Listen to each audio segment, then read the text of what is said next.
आपका स्वागत है। मैं विवेक बिंद्रा, मोटिवेशनल स्पीकर और बिजनेस कोच। आज की बात जापान पे करूंगा। जापान आज दुनिया की तीसरी सबसे पावरफुल इकोनॉमी बन गया है। मैं इसके थोड़े हिस्ट्री से आपको आराम आराम से आज लेके जाऊंगा। 400-500 साल की अगर इसकी पीछे की बात करें तो सामुराइज को छोड़ के आगे निकले तो 200 साल पीछे के बड़े इंपॉर्टेंट थे, जो शोगुन एरा था। लगभग 1650 से 1850 तक ये 200 साल जापान पूरी तरह आइसोलेटेड था। यहां पे अलग अलग फ्यूडल लॉर्ड्स हुआ करते थे। फ्यूडल लॉर्ड क्या होते हैं? वो जागीरदार और जमींदार नहीं होते। ऐसा छोटा छोटा पूरा जापान डिवाइडेड था। तो जापान में कोई एक लीगल सिस्टम नहीं था, कोई एक फॉरेन पॉलिसी नहीं थी, कोई क्रॉस बॉर्डर ट्रेड करने के अरेंजमेंट्स नहीं थे, अंदर इनकी डेमोक्रेसी नहीं थी, कोई एक बड़ा प्रधानमंत्री नहीं था, एक कॉमन लीडर नहीं था, जिसके कारण जापान बटा हुआ था, आपस में अंदर और पूरी दुनिया से भी अलग थलग पड़ गया। शोगुन एरा को खत्म किया गया, आपस की जनता ने वहां उखाड़ के फेंका। तब उसके बाद आया इनका मेजी एरा। ये 40 बड़े पीसफुल साल रहे इनके। मेजी एरा में आते ही सबसे पहला काम इन्होंने क्या किया? वहां के फ्यूडल लॉर्ड्स को खत्म किया। जो इनके जागीरदार जमींदार थे, जिन्होंने पूरे देश को डिवाइड किया हुआ था टुकड़ों टुकड़ों के अंदर, उनको खत्म करके एक कॉमन एस्टैब्लिशमेंट लाके जापान में बिल्ड करी। क्या किया? पहले तो इलेक्टेड पार्लियामेंट लेकर के आए, डेमोक्रेसी खड़ी करी, एक ऐसी गवर्नमेंट तैयार करी जिसने कॉमन टैक्स सिस्टम बना लिए। क्योंकि पहले जागीरदार जमींदार पूरे जापान में अपने अपने हिसाब से टैक्स लेते थे। कोई अनाज ले लेता था, कोई चावल ले लेता था। इन्होंने उसको एक्चुअल कॉमन सिस्टम बिल्ड किया। उसके बाद इन्होंने सड़कें बिल्ड करनी शुरू करी, मैन्युफैक्चरिंग सेक्टर्स लाने शुरू किए, एजुकेशन पे बहुत पैसा लगाया, एक कॉमन आर्मी तैयार करी। पहले सबकी अपनी अपनी आर्मी थी, मिलिट्री लीडर्स लीड किया करते थे। अब एक आर्मी कॉमन पूरे देश की हो गई। अपने फॉरेन ट्रेड को मजबूत किया, लीगल सिस्टम्स को इतना स्ट्रांग बनाया कि अब दुनिया भर इनके साथ बिजनेस करने को तैयार हो गई। अब खास तौर से उन्होंने अपने मॉरल एजुकेशन पे बहुत ध्यान दिया। एक एक बच्चे को सिखा दिया कि देश के लिए काम करना है। मॉरल कैरेक्टर और इंटेग्रिटी जापानियों में सबसे ज्यादा है साहब। यहां पे इन्होंने अपने आप को इतना मजबूत कर लिया कि 1905 आते आते दुनिया की सबसे बड़ी पावर उस समय थी रशिया। इन्होंने रशिया को जाके हरा दिया। अब क्या है, इनके पास ना अपने देश के अंदर नेचुरल रिसोर्सेज नहीं थे। जैसे स्टील चाहिए मैन्युफैक्चरिंग सेटअप के लिए, और कुछ चाहिए, सोना चाहिए, बहुत आइटम, कोल वोल, कितना कुछ चाहिए रहता है। खदाने खाने इनके पास है नहीं। तो इन्होंने जाके दूसरे देशों में अटैक करना शुरू कर दिया। इनके कॉलोनियल एम्बिशंस बड़े हो गए। तो जापान अपने छोटे से देश से बाहर निकला, अपनी आर्मी लेके अभी इसको जीत लें उसको जीत लें। वर्ल्ड वॉर 1 में लड़ने लगे। वर्ल्ड वॉर 1 में लड़ते लड़ते थोड़ी काफी तकलीफें इनको आई। खड़े हुए वर्ल्ड वॉर 2 में पर्ल हार्बर पे अटैक किया। वो जो 1941 में इन्होंने जाके अमेरिका पे अटैक कर दिया ना, वो बड़ा गलत हुआ। क्योंकि जिसने ट्रिगर किया बाद में अमेरिकन को हिरोशिमा नागासाकी पे फेंकने के लिए। अमेरिका उस समय अपना आधिपत्य स्थापित करना चाहता था पूरी दुनिया में। अमेरिका उस समय इंटरनेशनली अपने आप को पावरफुल बनाना चाहता था। और तब उसको मौका मिला वहां पे जाकर, उसने देखा कि जापान पे जाकर के फोड़ दो। और वहीं पे उस समय, क्योंकि ये न्यूक्लियर पावर उस समय अकेले ही देशों में था, न्यूक्लियर पावर, वहां से एक्चुअली जापान की बहुत बुरी हालत हुई। एक फेंका, उसके बाद दूसरा और फेंका। ये अगस्त में आते आते सेकेंड वीक तक जापान ने पूरी तरह अमेरिका को सरेंडर कर दिया था। उन दिनों बोला कि भैया देखो, अनकंडीशनल सरेंडर, अब तुम जो चाहो हमसे करा लो। क्योंकि अमेरिका ने इतना बुरा हाल किया तो अमेरिका वापस आया इनके पास, आके ट्रीटी साइन कर लिया। देखो, हम तुम्हें माफ कर देंगे, लेकिन तुम क्या करो, इस समय अपनी आर्मी बिल्ड नहीं करोगे। एक ऐसा ट्रीटी आर्टिकल 9 इनके साथ साइन कराया कि तुम अब आर्मी तैयार नहीं, आर्मी पे इन्वेस्ट नहीं करोगे, हम तुमको सुरक्षा देंगे। जब कहीं इंटरनेशनल झगड़ा होगा हम तुम पे पैसा लगाएंगे, हम तुम्हारे साथ में तुम्हें आर्मी, एम्यूनेशन, सारा सपोर्ट क्रिएट करके देंगे। जापान ने बोला ठीक है जी, नहीं करते। तब तक इनकी आर्मी लीडरशिप, इनकी मिलिट्री लीडरशिप बहुत स्ट्रांग थी। क्योंकि इनके वो जो कॉलोनियल एम्बिशन थे ना, मैं हर देश को जीतता जाऊं। जापान में डीमिलिटराइजेशन पूरी तरह एस्टैब्लिश हो गया। अब मिलिट्री पे पैसा लगाना नहीं। तो जो सबसे बुद्धिमान लोग थे उनको जापानी सरकार ने बोला कि तुम जो है बिजनेस पे फोकस करो। उधर उस समय एडवर्सिटी को अपॉर्चुनिटी बनाया। जो लोग स्ट्रांगली मेंटल हो रहे थे वो मेंटली स्ट्रांग हो गए। जिनका होपलेस एंड था, एंडलेस होप बिल्ड कर दिया। हिरोशिमा नागासाकी में नुकसान इतना हुआ कि आज तक लोग अंधे, लंगड़े, गूंगे पैदा होते रहे हैं वहां पे। क्षमा चाहता हूं, कठोर शब्द मैं जानता हूं, लेकिन इतनी तकलीफें रही, उसके कारण ये लोग रुके नहीं वहां पे। अपने देशवासियों को बताते थे कि तुम सब एशियन से ज्यादा पावरफुल हो, तुम सब गोरों को भी हरा सकते हो, उखाड़ सकते हो। लोगों को वापस खड़ा किया। अच्छा, उस समय पे इसूजू, निसान और टोयोटा, ये सारी वो जापानीज गाड़ियां बनाने वाली कंपनी थी जो मिलिट्री को अपने प्रोडक्ट्स दिया करती थी, सप्लाई किया करती थी। सोनी उस समय तक वो दूरबीन बनाती थी, उसने कैमरा बनाने शुरू कर दिए। ये जो मिलिट्री को ट्रक और बड़ी गाड़ियां दिया करते थे, उन्होंने कमर्शियल गाड़ियां और पैसेंजर गाड़ियां बनानी शुरू कर दी। और वही बुद्धिमान लोग जो आर्मी में थे और जो कर्मठ और मेहनती डिसिप्लिन लोग थे, वो सब के सब अब बिजनेस में आ गए। वो सब दुनिया की सबसे प्रोडक्टिव लेबर आई क्यों? क्योंकि वो आर्मी से आई थी। दुनिया के सबसे ज्यादा एफिशिएंट लेबर कैसे मिली जापान को? क्योंकि वो जापान की आर्मी से निकल के आई थी।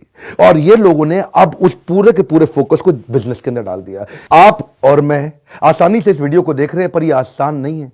20 साल के अंदर टोक्यो ओलंपिक्स, आज भारत को स्वतंत्र हुए लगभग 72 साल हो गए।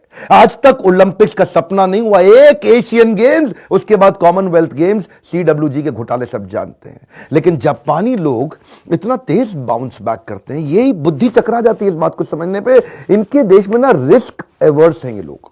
रिस्क एवर्स का मतलब क्या हुआ? किसी भी आदमी से मिलो, कहता गलती नहीं करनी, रिस्क नहीं लेंगे किसी भी चीज में। क्यों नहीं करनी है गलती? क्योंकि बार बार तूफान आता है। कभी इनके यहां पे सुनामी आ जाएगा, कभी अर्थक्वेक आ जाएंगे। ऐसे ऐसे अर्थक्वेक ये झेलते हैं कि इनका जो छोटा मोटा अर्थक्वेक इंडिया में आ गया तो यहां तो कहीं बिल्डिंग खत्म हो जाएंगी। ये आपदा विपदा से निपटने के लिए अपने आप को बड़ा मजबूत बनाया है। गलती नहीं करनी, गलती नहीं करनी, गलती, क्वालिटी मूवमेंट चालू कर दिए। दुनिया में मैन्युफैक्चरिंग के अंदर क्वालिटी सर्कल सारे जापान ने दिए। गलती नहीं करनी, गलती नहीं, परफेक्शन की आदत है। 9.9 आउट ऑफ 10 का मतलब है इनके लिए 0 आउट ऑफ 10। मेरी बात समझ रहे हैं? पार्ट पर मिलियन, एक एक मिलियन प्रोडक्ट बनाएंगे अपनी असेंबली लाइन में, मैन्युफैक्चरिंग में। गलती नहीं करनी, गलती नहीं करनी। क्वालिटी सर्कल इनके दिमाग में घुस गया, अब कोई गलती नहीं करनी। वो गलती ना करने के चक्कर में ये परफेक्शन के नजदीक आ गए। क्वालिटी, ड्यूरेबिलिटी, रिलायबिलिटी, पूरी दुनिया में जापान का नाम हो गया। दुनिया में सबसे पहले काइजन जापान तो लेकर के आया। 6 sigma, kaizen, 5S, पोकायोके, TQM, total quality management, total productivity management, ये सारे मैन्युफैक्चरिंग के टूल टोयोटा से चालू हुए। गलती नहीं करनी, ये परफेक्शन की इनको आदत पड़ गई है। कल का रिकॉर्ड आज तोड़ दूंगा। मेरा वीडियो देखा था आपने? आज तक इतना अच्छा किया, उससे अब अच्छा करके दिखाएंगे। कल का रिकॉर्ड, मैं इतनी दूर आया हूं यहां रहने के लिए नहीं, और आगे जाने के लिए। अमेरिकन प्रोडक्ट से प्रेम करते लेकिन यूज जापानीज प्रोडक्ट करते थे। चाइनीज प्रोडक्ट दुनिया में बेचते हैं लेकिन यूज जापानीज प्रोडक्ट करते हैं। जर्मन अपने प्रोडक्ट पर नाज करते हैं लेकिन यूज जापानीज प्रोडक्ट करते हैं। क्योंकि जापानीज प्रोडक्ट में गलती ना होने के कारण ये जो पार्ट्स पर मिलियन तक पहुंचना, ये इनकी कमिटमेंट दिमाग में घुस गया है। परफेक्शन। आपके मन में जरूर आता होगा कि ये बाउंस बैक इतनी तेज किया कैसे? देखिए, ये ना आप थोड़ा समझिए। वर्ल्ड वॉर 1 और 2 के बाद जापान को एक्सपीरियंस बहुत हो गया था। ये ग्लोबल मार्केट को अब समझने लगा था।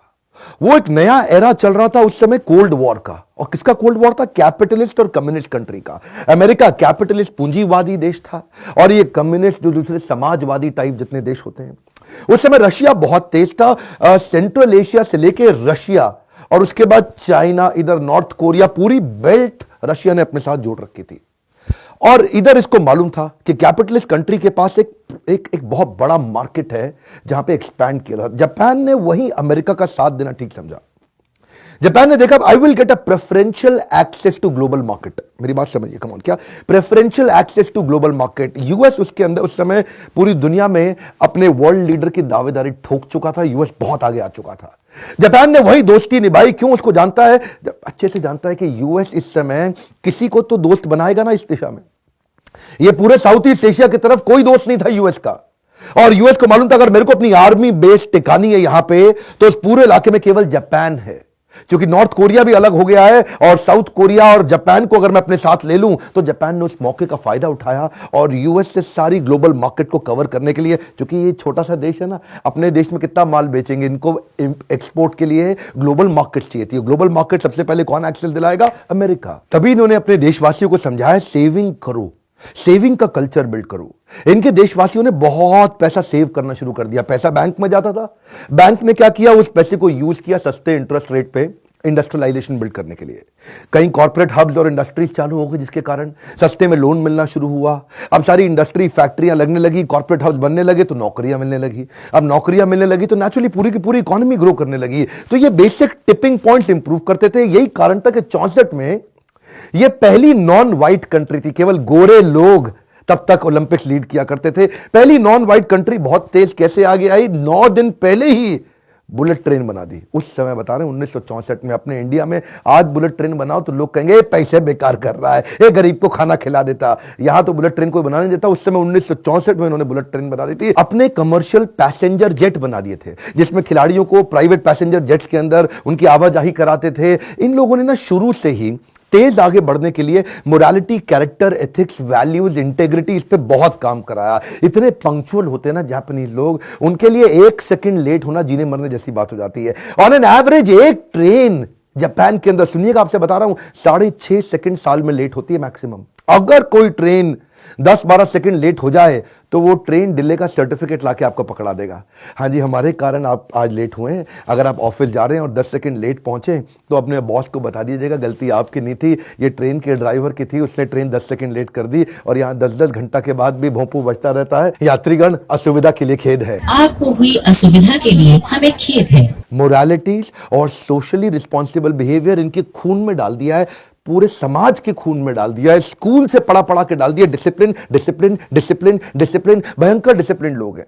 2011 में जो सुनामी आई थी ना, वहां पे अर्थक्वेक सुनामी, उस समय इतने बड़े डिजास्टर, इतने भयंकर डिजास्टर के अंदर भी वहां पे कोई लूटपाट की वारदात नहीं हुई।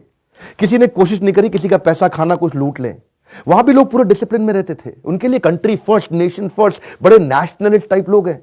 खाना जब बट रहा होता है ना, लोग लाइन तोड़ के आगे जाने की कोशिश करते हैं। इनको 2 घंटा लगे, 4 घंटा लगे, 6 घंटा लगे, 8 घंटा लगे, लाइन में रहेंगे। औरत भी ये चुपचाप लाइन में लग जाएगी, प्रेग्नेंट औरत भी लाइन में लग जाएगी, भले ही मैनेजमेंट के लोग उसको आगे ले आए, लेकिन डिसिप्लिन वो भी फॉलो करती है आकर के। रेड लाइट जंप नहीं करते ये, चाहे कुछ भी हो जाए। अगर रेड लाइट रात को 2 बजे भी है, वो एक फेमस किस्सा, इंडियन और जापानीज लोग दोनों गाड़ी में जा रहे थे, रात के 2 बज रहे, सुनसान है रेड लाइट पे, कोई भी नहीं है वहां आसपास। उसने, इंडियन ने बोला, अरे चलना, कोई फर्क नहीं पड़ता, कौन देख रहा है, अब तो कोई है ही नहीं, जरूरत ही नहीं है, तो चलना चाहिए। वो बोला, नहीं यार, दूर की बिल्डिंग से अगर कोई बच्चे ने भी मुझको देख लिया तो उसके मन में ये आ जाएगा रेड लाइट जंप करना गलत बात नहीं है। Why should I set a wrong example for him. ये लोग के लिए एक एक सेकंड बड़ा महत्वपूर्ण है। मैं एक बार आपको अपना पर्सनल किस्सा सुनाता हूं। मैंने कई जापानीज कंपनीज के लिए काम किया है। मैं एक बार एक जापानी से मिलने के लिए जब गया, उसने 9 बजे का टाइम दिया, मैं 9:01 पे पहुंचा। 1 मिनट लेट था मैं, लेकिन मुझको मालूम था टाइम से पहुंचना जरूरी है। वो आदमी मुझे बोला, डॉक्टर बिंद्रा आप लेट हो गए, कोई बात नहीं, लेकिन अगर अगली बार आप लेट हो तो आप ना मुझे बताएं कि आप लेट हो गए, कोई और मुझको फोन करके बताए डॉक्टर बिंद्रा इस दुनिया में नहीं रहे। मैं कहा क्या? मैं कहा इसका मतलब इंडिया में समझते हो, इसका मतलब है कि आपकी डेथ हो गई है। बोला इसका जापान में भी यही मतलब है कि आपकी डेथ हो गई है। उस दिन से जिस दिन आप लेट हुए, आपके नाम के आगे परमानेंट लग जाएगा लेट श्री विवेक बिंद्रा, और तब वो लेट परमानेंट आपसे जिंदगी भर के लिए जुड़ जाएगा, लेट श्री विवेक बिंद्रा। बोल, इनके लिए ना 1-1 मिनट, मैं उस दिन इतना घबरा गया उसकी बात सुन के, 1-1 मिनट को लेकर इतने फिनिकी है टाइम को लेकर के। यही कारण है कि लोग इन पे विश्वास कर पाते हैं। जानते हैं लोग विश्वास क्यों नहीं करते? क्योंकि लोग विश्वास तोड़ते हैं। जापानी आदमी एक बार मुंह से वचन दे दे, इसका मतलब उसके लिए जीने मरने की बात हो गई। फास्टेस्ट वे, गोल्डन स्टेटमेंट दे रहा हूं, fastest way to restore your broken trust is to honour your commitment. अगर किसी ने आपका विश्वास टूट गया ना, अगली बार अपने वचन को पूरा करना शुरू कर दो। जब आप बार बार वचन पूरा करेंगे, लोग आप पे विश्वास करना शुरू कर देंगे। इसीलिए जापान में बनी टोयोटा इनोवा पे हर आदमी विश्वास करता है। क्यों? रिलायबिलिटी है। इन्होंने क्या किया, इन्होंने इतने डिफेक्ट्स कम कर दिए, असेंबली लाइन पे इतने डिफेक्ट्स कम कर दिए। ये ढूंढते हैं इस डिफेक्ट का कारण क्या है। ये डिफेक्ट नहीं खत्म करते, डिफेक्ट का कारण खत्म करते हैं। और अगर डिफेक्ट का कारण समझ में नहीं आ रहा तो डिफेक्ट के कारण के पीछे का जो कारण है उसको समझने की कोशिश करते हैं कि इस कारण को किस कारण ने कारण बनाया। ये डिफेक्ट आया, इस डिफेक्ट के पीछे ये कारण, और इस कारण को कारण बनाने वाला ये कारण। जब इस कारण को ठीक करेंगे तो ये कारण अपने आप आएगा ही नहीं। सर्व कारण कारणम, ये डिफेक्ट की तह तक पहुंच के उसे खत्म करते हैं। उसको बोलते हैं टीपीएम, उसको बोलते हैं टीक्यूएम, उसको बोलते हैं क्वालिटी सर्कल। मैं काफी देर से बता रहा हूं, इन्होंने ना इसीलिए पीडीसीए चालू किया, प्लान डू चेक एक्ट। क्या करते हैं, पहले प्लान करते हैं भाई कहां से डिफेक्ट आ रहा है, उसके बाद उसको छोटे छोटे do, plan do check act, PDCA, उसको इंप्लीमेंट करेंगे, फिर वापस चेक करेंगे, फिर उस पर एक्ट करेंगे। साइकिल बना दिया इन्होंने क्वालिटी इंप्रूव करने के। जब मैं पहले कॉर्पोरेट के साथ काम किया करता था, इतनी जापानीज कंपनी के साथ मैंने काम किया, मैंने देखा जापानी लोग जो है ना, उनके अंदर बड़ी डीप इंटेंस लिसनिंग एबिलिटी होती है। जब इनके यहां ग्रुप मीटिंग्स होती हैं, टीम मीटिंग्स होती हैं, रिव्यू मीटिंग्स होती हैं, इंडिया में तो जब मीटिंग होती है हर आदमी चिल्ला रहा है, हर आदमी इकट्ठे बात कर रहा है, 2 आदमी 3 आदमी एक साथ बोल रहे होते हैं। इंडिया में जब औरतों की किटी पार्टी होती है ना, वो भी आपने देखी होंगी। मैं एक रेस्टोरेंट में था एक दिन, उस किटी पार्टी में 15 औरतें बैठी थी, 15 की 15 बोल रही थी। मैं सोच रहा था सुन कौन रहा है, लेकिन जापानी आदमी को आप देखेंगे ना मीटिंग में, यहां पे जब एक आदमी बोल रहा है बाकी सब ध्यान से सुनते हैं, नोट्स बनाते हैं उनकी बात को। उनको पता है अगर टाइम वेस्ट हो रहा है फिर भी सुनेंगे, क्योंकि ये उनके कल्चर में है। ये डिग्निटी ऑफ वर्क ये भी उनको बचपन से सिखा दिया जाता है कल्चर के अंदर। बच्चों से स्कूल के अंदर बर्तन भी साफ कराए जाते हैं, उनसे बाथरूम, उनसे उनकी क्लासरूम भी साफ कराई जाती है, सब्जी उगाना सिखाया जाता है। जब वो खुद सब्जी उगा करके खाता है ना, तो वो खाना वेस्ट नहीं करता।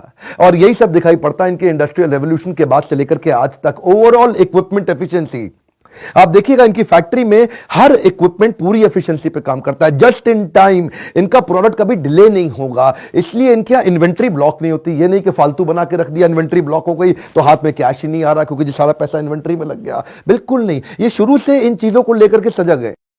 तो मिलते हैं कल सुबह 8 बजे दोबारा अपने पॉडकास्ट के अगले एपिसोड में, एक्सक्लूसिवली मेरे फेसबुक, इंस्टाग्राम पेज या ट्विटर हैंडल पे।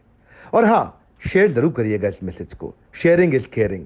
शेयर करने से सामने वाले का लाभ होता है और ऐसा मैसेज शेयर करने से आपकी भी तो इज्जत बढ़ती है। हमारे साथ जुड़े रहने के लिए प्रेम पूर्वक धन्यवाद।